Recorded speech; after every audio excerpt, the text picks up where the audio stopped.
In October last year, government gave notice of South Africa's intention to withdraw from the Rome Statute. The withdrawal will take effect 1 year after the Secretary General has received the notification. This came after government failed to arrest Sudanese President Omar al-Bashir, who had been indicted by the ICC for war crimes. The implementation of the Rome Statute of International Criminal Court Repeal Bill, or as it's commonly known, the Repeal Bill, was tabled earlier this year in support of government's decision to withdraw.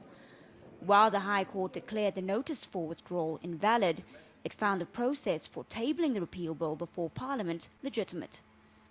Today was the last day the Parliamentary Committee allowed for submissions.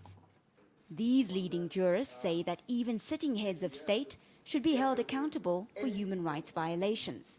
They're calling for the Repeal Bill to be dropped.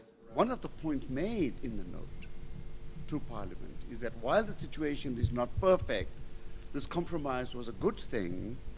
And the real point that is made is that it is better for South Africa to stay within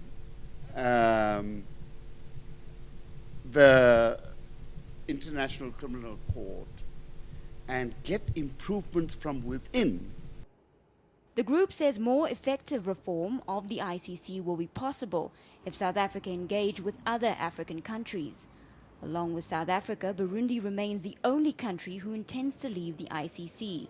I think it's extremely important to restore South Africa's leadership on justice and accountability on the continent. All of us will know that millions of people have died in the DRC in the past few years because of conflict where there's no justice and accountability. The same about Central African Republic, the same about South Sudan. If the ICC is not perfect, what alternative is there on the African continent to tackle these things? There's absolutely nothing. But there's still a chance government might vote in favor of the Repeal Bill. If Parliament takes a decision to leave now, that for us, I think, is not the end of the matter, because then begins the campaign to persuade the country. South Africa has been summoned to public hearings at The Hague on the 7th of April, where it's expected to explain why President al-Bashir was allowed to leave the country.